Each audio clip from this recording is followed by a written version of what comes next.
Hi guys, तुमचं सर्वांचं स्वागत आहे माझ्या या यूट्यूब चॅनलवर ज्याचं नाव आहे लेखास लाईफस्टाईल।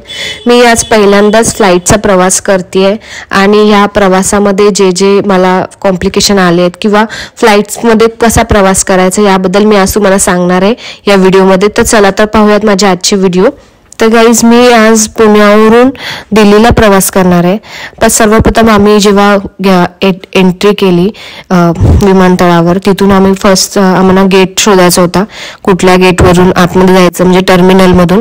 तिथे खूप सारे टर्मिनल असतात, तर आम्ही आमच्या टर्मिनलमधून आतमध्ये गेल्यावर सर्वप्रथम त्यांनी आम्हाला ID कार्ड मागितला। ID कार्डवरून त्यांनी आम्हाला एक बारकोड तयार करून दिला। तो बारकोड दाखवून आम्हाला पुढे आमची एंट्री झाली आतमध्ये।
बोर्डिंग पास बनवायला गेलो।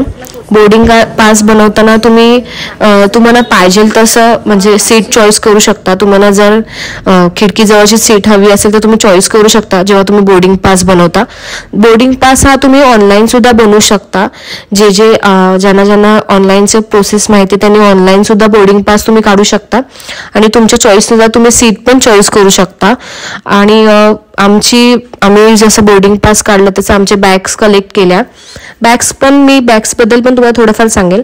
जेव्हा आपली बॅग ही म्हणजे किती किलोची असावी वगैरे हे सगळं तुमच्या तिकीटमध्ये मेन्शन होतं। जेव्हा तुम्ही ऑनलाईन तिकीट काढता तेव्हा तिथे तुम्हाला देतात की छोटी बॅग एक 7 किलो आणि मोठी बॅग एक 15 किलो असे तिथे मेन्शन होऊन तुम्हाला येते तिकीटमध्ये।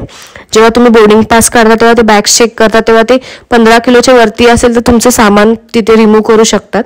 सो तुम्ही ते काळजी घ्यावी की बोर्डिंग पास काढताना तुम्ही बॅग्समध्ये जेवढं तुम्हाला म्हणजे युजेबल वस्तू असतील तेवढ्याच तुम्ही म्हणजे जेव्हा फ्लाईटचा प्रवास करत असाल तेव्हा ते कॅरी कराव्या। आणि छोट्या पर्समध्ये तुम्हाला जे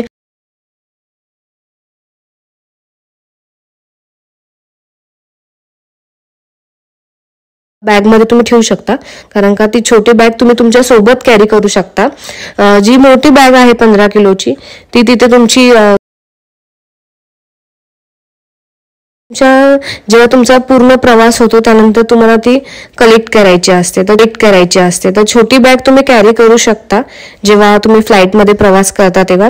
तुमचे काय मेडिसिन किंवा बोर्डिंग पास घेतल्यानंतर तुमचं हे सगळं बोर्डिंग पास जोपर्यंत तुम्ही फ्लाईटमध्ये बसत नाही तोपर्यंत सारखा चेक होत जातो। सो तो तुमच्या पाशीच ठेवायचा असतो। त्यानंतर आम्ही पुढे गेलो।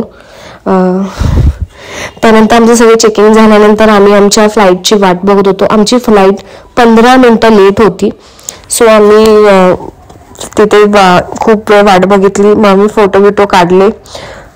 त्यानंतर फायनली मला फ्लाईटमध्ये बसण्यासाठी आम्ही गेलो।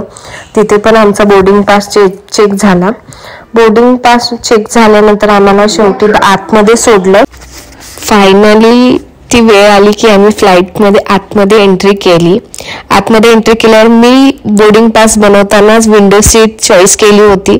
सो त्यामुळे मला विंडो सीट मिळाली आणि मी खूप खुश झाली की मी फर्स्ट टाइम फ्लाईटमध्ये बसत होते। मला एक वेगळंच फील होत होतं थोडं, बट खूप छान वाटलं। मला विंडो सीट मिळाल्यावर मी पूर्ण व्हिडिओ शूट केल्या, बाहेरच्या पण आतमध्ये पण। आमची नाईट फ्लाईट होती त्यामुळे थोडंसं मला जास्त चांगलं असं क्लिअर व्हिडिओ बनवताना आली, बट नाईट मध्ये पण खूप छान दिसत होते खालची सिटी आपली सगळी. सो खूप छान वाटलं.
लाईक शेअर आणि कमेंट करा.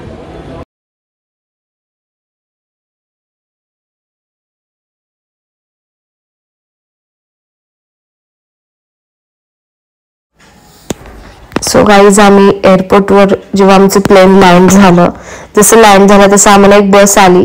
त्या बसमधून आम्ही एअरपोर्टवर पोचल्यावर आम्हाला आमचे